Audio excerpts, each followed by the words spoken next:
Today is Saturday, my work at home day. There's always a million and one things to be done around the house.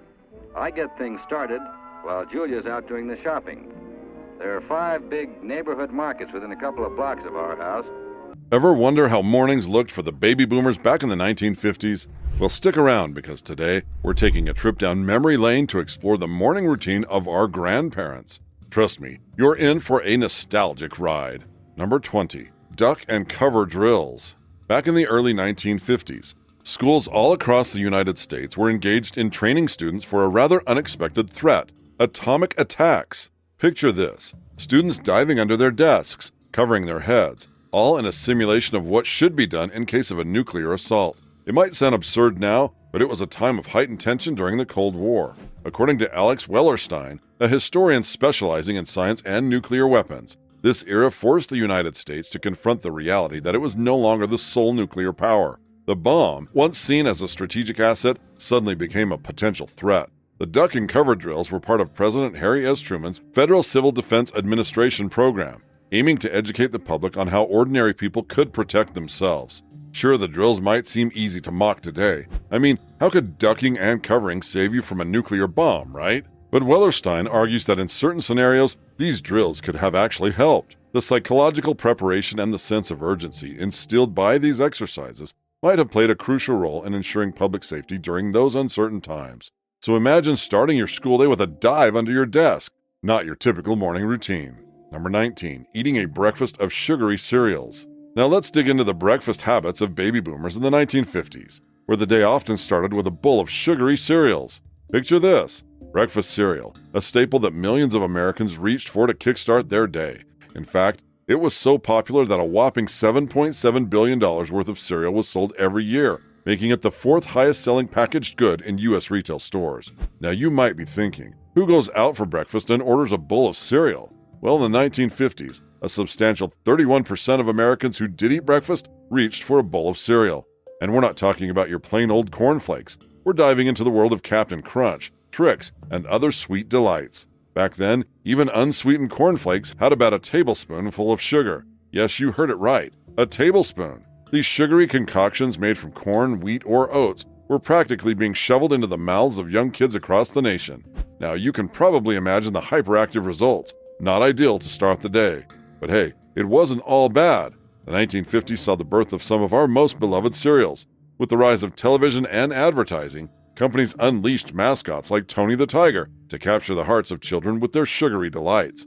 In fact, Tony made his iconic debut in the 1950s. So here's a quick trip down memory lane with a short list of some cereals introduced in the 1950s that we're still enjoying today. Number 18. Ride a banana seat bike.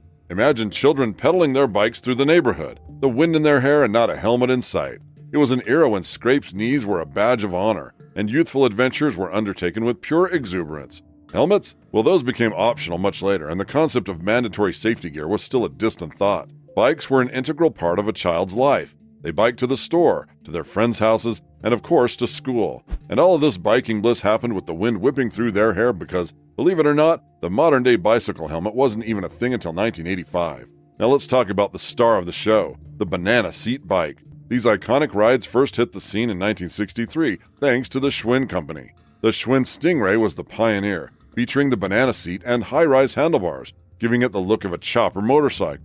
It was an instant hit, and kids everywhere were hooked. The long padded seat wasn't just for show. It meant a more comfortable ride, and it was spacious enough to accommodate more than one rider, adding an extra layer of fun to the adventure. These banana seat bikes became top sellers for companies like Schwinn, Huffy, and Sears throughout the 1960s and well into the 1970s.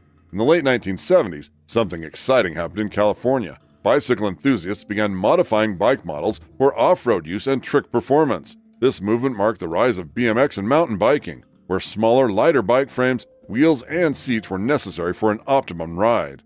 Number 17. Watching Saturday morning cartoons. The wonderful word Saturday morning cartoons. It's like a time machine that instantly transports us back to a simpler, more carefree era. Those were the days when the toughest decisions you had to make was choosing between Frosted Flakes or Captain Crunch as you settled in front of the television, the scent of your favorite cereal wafting in the air.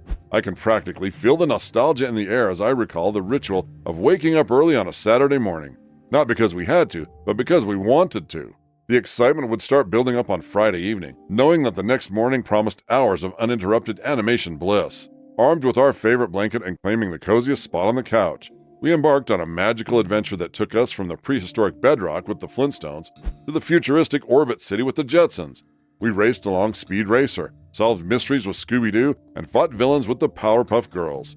Every Saturday morning was a roller coaster ride filled with laughter, suspense, and sometimes even a valuable lesson or two. These cartoons were more than just entertainment. They were our guides to friendship, bravery, and the eternal battle between good and evil. They sparked our imagination, allowing us to dream of new worlds and endless possibilities. Number 16. Playing in the streets. Now let's dive into a delightful aspect of the 1950s morning routine: the joyous escapades of playing in the streets. Picture this: the children of the 1950s, with the sun shining and the world outside their front doors transformed into a giant playground. Back in those days, the streets were a bustling hub of activities for kids. It was a safer haven as fewer people owned cars, and traffic was a fraction of what we see today. Instead of the digital world of computer games, these youngsters engaged in good old-fashioned hands-on play with footballs, hula hoops, skipping ropes, and a deck of cards. One popular street game involved marbles, with kids aiming these small spheres at tiny manhole covers. The street itself became a canvas for creativity, with many young girls crafting hopscotch boards on the pavement using vibrant chalk. And here's the miraculous part: all this play took place with a sense of safety, with kids seemingly impervious to oncoming cars. Whether it was an energetic game of stickball with neighborhood friends or a leisurely bike ride, children of all ages reveled in the simple joy of playing outside. There was an unspoken understanding to stay out of traffic, and older kids naturally kept an eye on the younger ones.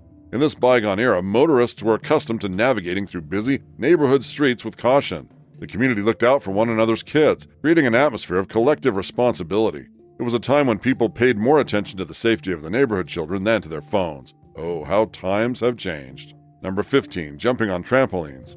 It's an absolute thrill bouncing sky high on trampolines, a beloved pastime for baby boomers that's sure to bring back memories of carefree days and adrenaline-fueled fun. But let's face it, back then, safety nets, not exactly a priority. Picture this: boomers soaring through the air, defying gravity with each bound, all without the cushioning embrace of today's modern safety features. It's no wonder that many boomers have tales to tell, from bouncing off the trampoline and breaking a bone, to the dreaded mishap of getting a piece of skin caught in a spring.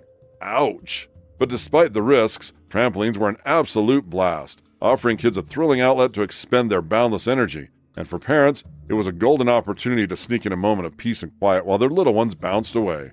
The trampoline craze of the late 1950s took off like wildfire, with jump centers popping up at gas stations where kids could indulge in gravity-defying antics while their parents refueled the family car. And once the trampolines made their way into backyards and recreational areas, they quickly became a staple of childhood fun that stood the test of time.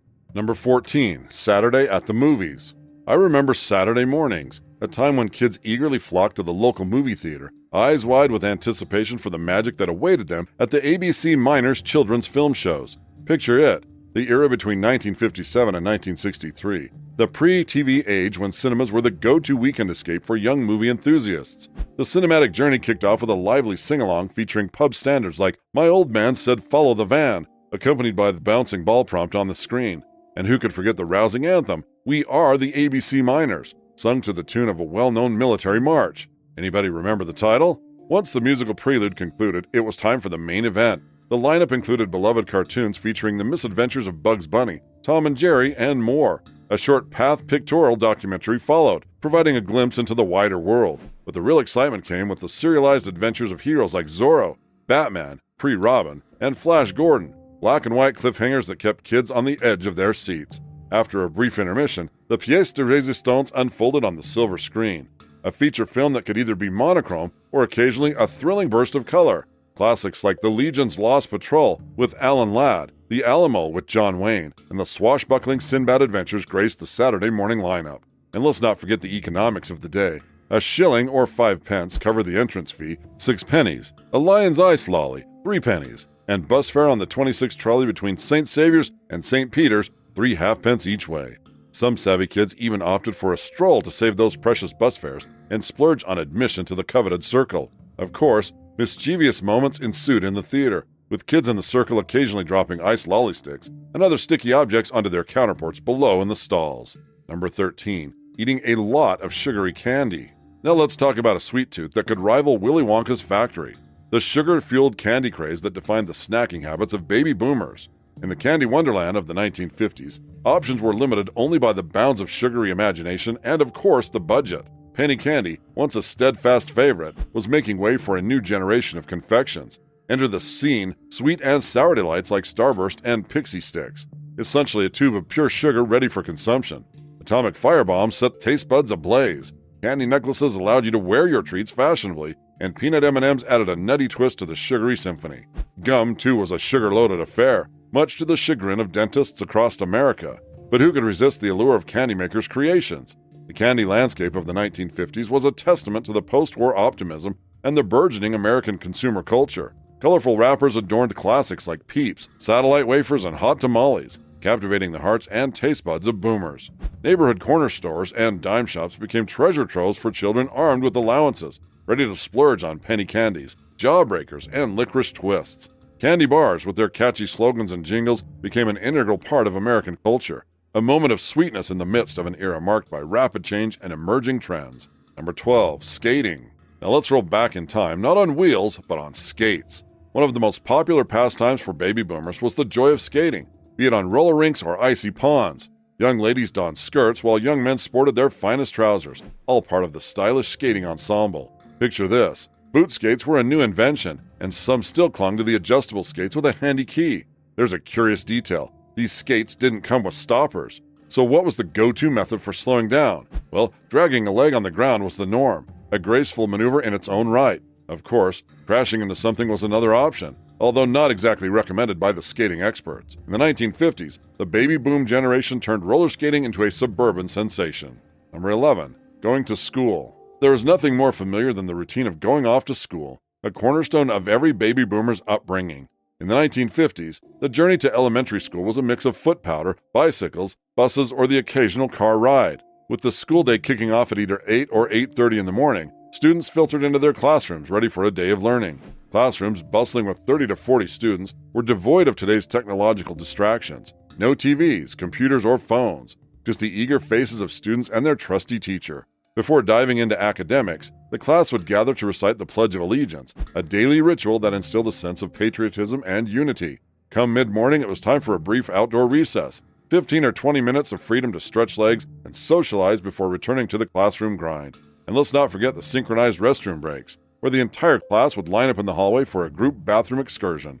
Lunchtime brought a welcomed respite from the day's rigors. Students, dismissed by rows, made their way quietly to the cafeteria, where they queued up for school lunch before enjoying another outdoor recess. Finally, as the clock struck 3 or 3:30, it was time to pack up and head home, retracing the same path taken in the morning.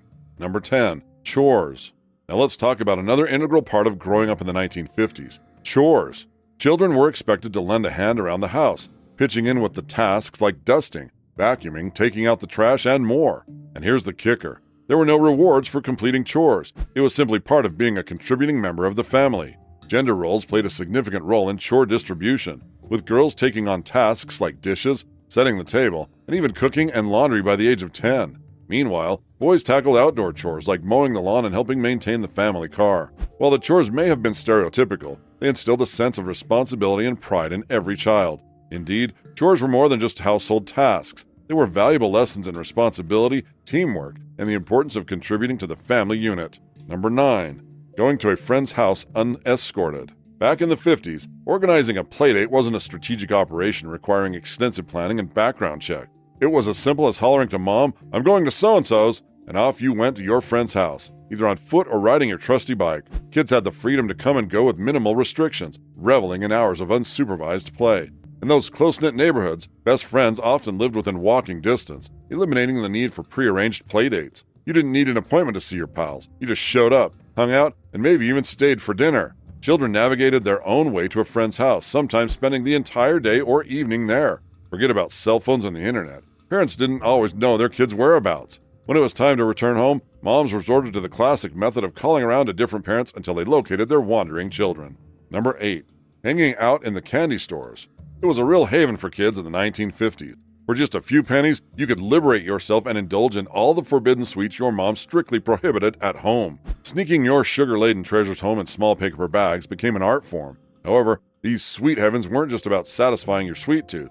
They were social hubs where you could hang out, order ice cream sodas, malteds, egg creams, or sugary sodas, and perch on the counter as if you were a grown-up at the bar. Kids often flocked to these candy stores in packs after school, and no one worried too much about where you'd been, as long as it didn't spoil your appetite. Number 7.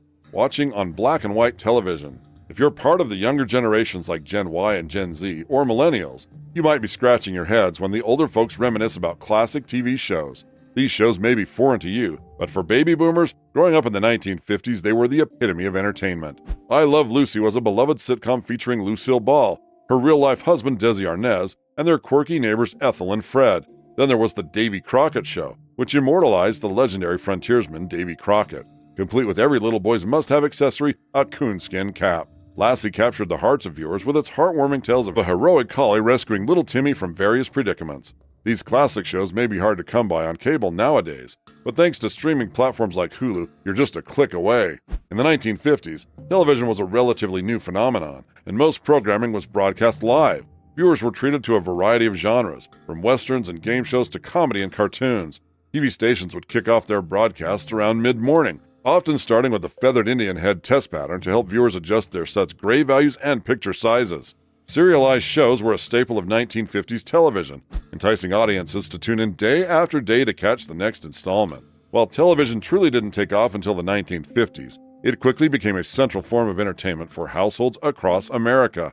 Young people, in particular, found themselves glued to the screen, often watching TV more hours than they spent in school, a trend that has persisted to this day. Number 6. Listening to rock music. Let's talk about one of the defining sounds of the 1950s, rock and roll. This musical revolution took inspiration from African American blues and injected it with a youthful energy that resonated with teenagers across America. Rock and roll wasn't just about melodies and rhythms. It was a cultural phenomenon that celebrated themes like young love and a rebellion against the constraints of middle-class society. One of the key figures in popularizing this genre was the legendary disc jockey Alan Freed. He not only coined the term rock and roll, but also organized the first rock and roll concert, first making waves in Cleveland and later in New York. The rebellious spirit embodied in many rock and roll songs struck a chord with teenagers. In 1954, Bill Haley and his Comets released the iconic Rock Around the Clock, a rebellious anthem that became a rallying cry for youth independence. The song gained further prominence when featured in the 1955 movie Blackboard Jungle, which depicted a white teacher navigating a troubled inner-city high school. Bill Haley's success, along with other artists like Elvis Presley, showcased how white musicians could adopt elements from African American musical traditions and achieve mainstream success. This cross-cultural influence not only fueled a sense of youthful rebellion, but also began breaking down racial barriers in popular culture. Teens embraced African American artists like Chuck Berry and Little Richard. Number 5. Playing baseball. Now let's step up to the plate and dive into the beloved pastime of the 1950s, playing baseball. In this era, a young boy's initiation into organized sports often began with Little League Baseball, affectionately known as small fry at the time. Picture this. Teams proudly sponsored by local businesses, like my local dairy, providing us with a modest yet cherished uniform, a cap, and a t-shirt adorned with the dairy's name. A far cry from today's professional-grade gear, but the simplicity had its own charm. Growing up during the 1950s meant that baseball was an integral part of almost every boy's life. There was a sense of camaraderie as friends would spontaneously organize sandlot games, continuing until the fading light forced them to call it a day. Scores were often an afterthought. The primary goal was the pure joy of playing the game. Choosing sides for a sandlot game was a rite of passage, a ritual that subtly taught boys about their place in a societal hierarchy. The alpha males, undisputed leaders, took charge, alternating picks based on perceived ability. Even if you found yourself among the last chosen, being part of a team was what truly mattered. In these informal matches, nobody handed out rule books. Instead, the boys absorbed the intricacies of the game through practical learn-as-you-go experiences. They played with kids who already knew the rules, gradually becoming fluent in the language of baseball. Principles of play, like throwing the ball from the outfield to the cutoff man, were learned through trial and error, creating a grassroots understanding of the sport that went beyond the diamond. Number 4. Listening to the radio. Let's turn the dial back to the golden age of radio in the 1950s. During its heyday, commercial radio wasn't just a source of entertainment, it was the heartbeat of American homes. From its inception in 1920 until the early 1950s, families gathered around the radio to share in the magic of live music, stay updated on important news, or immerse themselves in captivating drama and comedy series like The Lone Ranger or Amos and Andy. Picture this, a central place in the home where everyone convened to tune into the latest broadcast. But as the early 1950s unfolded, technological advancements, most notably the advent of television, transformed the radio landscape. Portable radios entered the scene, granting individuals the freedom to listen anytime, anywhere. Television's rise led to a decline in radio drama and comedy series, as audiences found visual storytelling more captivating. During this era, parents were actively engaged in their children's musical chores, closely monitoring both television and radio content. Music on the radio had a special allure. It transported listeners to another world, prompting them to exercise their imaginations in the absence of visual stimuli. The radio brought happiness to families, served as a shared source of joy, and a platform for musical programs that captured the imagination. Before the era of television dominance, people relied on the radio to deliver the enchantment of music directly to their ears. Number 3. Playing board games. Let's roll the dice and step into the world of board games in the vibrant year of 1957. This period saw a surge in family-oriented gaming, with a plethora of new board games hitting the market. Game developers strategically crafted these games to bring together players of all ages, whether they were primary-grade youngsters, teenagers, or adults, promoting competitive fun within the family circle. One notable trend was the educational slant incorporated into many games, aligning gameplay with the mastery of the 3 R's: reading, writing, and arithmetic, history, and geography. In an innovative move, Milton Bradley introduced the first commercial game based on a phonograph record. This game featured an LP record with excerpts from 160 of the world's most famous melodies. Players, equipped with boards akin to bingo cards, competed to recognize and cover the names of 5 tunes in a row, adding a harmonious twist to traditional gameplay.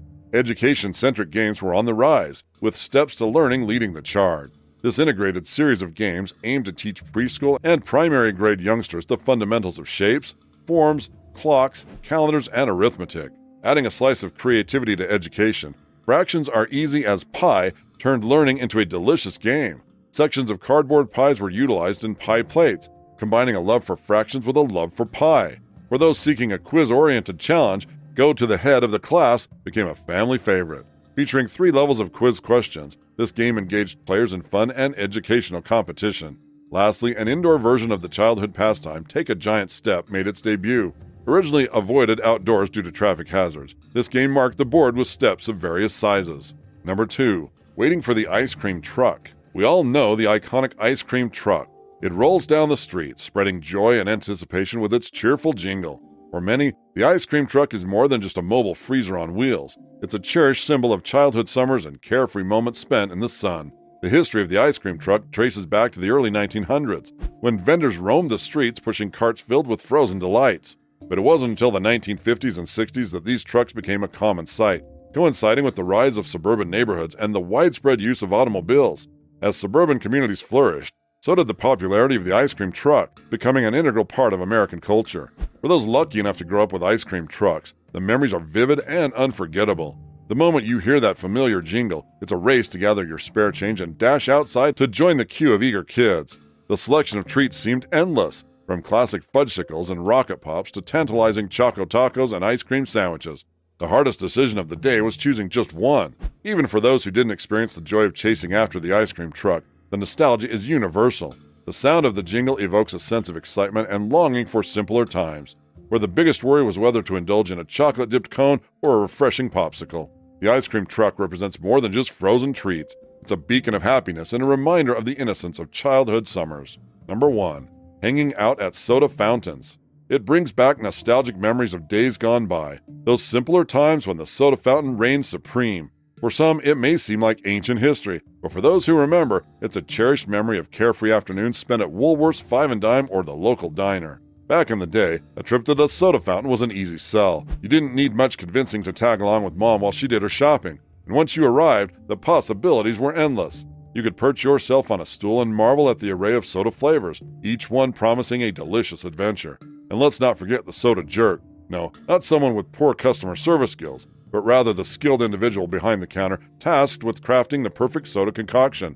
With a deft hand, they would pull the lever, and out would pour a stream of bubbly goodness, straight from the hose into your waiting glass. For today's youngsters, the idea of choosing a soda flavor from a fountain may seem quaint. They might even think cherry cola is a recent invention. But for those who experienced it firsthand, the soda fountain was a magical place where memories were made and friendships were forged over fizzy drinks and shared laughter. And there you have it, the morning routine of a baby boomer in the 1950s. If you enjoyed the nostalgic trip, hit that like button, share your thoughts in the comments, and don't forget to subscribe for more nostalgic comment. Until next time, stay tuned.